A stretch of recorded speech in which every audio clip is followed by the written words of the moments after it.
Metal maslar 12,1.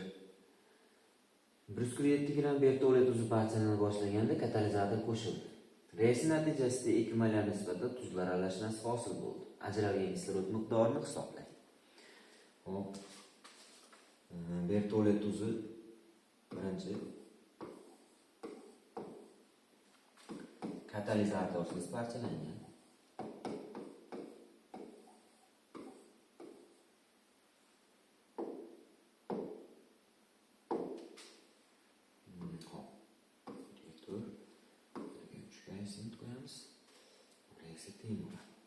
Keyin katalizatorli parchalangan.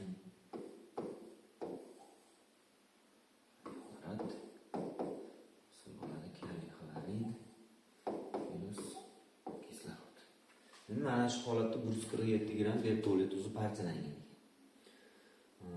Hop, buni ham tenglab olamiz.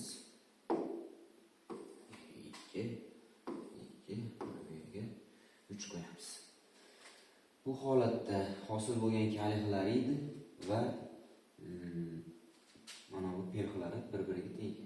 Mana shu turishda o'zi reaksiyalar bir martadan borgan deydigan bo'lsak, o'zi mana shu yerda 4 mol bertolli tuzi katalizatorsiz parchalanganda 1 mol kaliy xlorid 3 mol kaliy perxlorid hosil bo'lyapti. 2 mol kaliy xlorid parchalanganda bertolli tuzi parchalangan. 2 mol kaliy xlorid 3 mol kislorod bo'lyapti. Bu ikkalasini qo'shadigan bo'lsak 3 mol mana bunga teng bo'lyapti. Demak, bu reaksiyalar bir martadan amalga oshirilgan.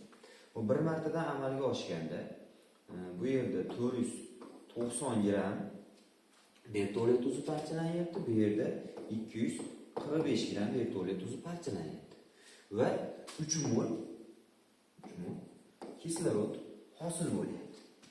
Mana shunga proporsiya qilib qo'ysak bo'laveradi. Mana bu 490 ga 245 ni qo'shadigan bo'lsak,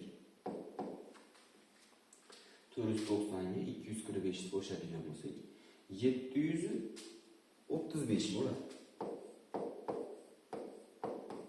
735 gram bertolli tuzi parchalangan. Bu parchalanish davomida bitta reaksiyadan 3 mol kislorod chiqadi.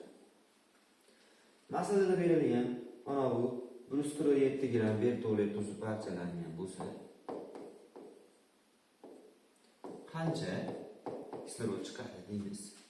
Bu 147 gram bunga 0,2 baravar katta. 0,2 ko'paytirsak 0,6 mol kislorod chiqqani degan javob bo'ladi. B variant to'g'ri.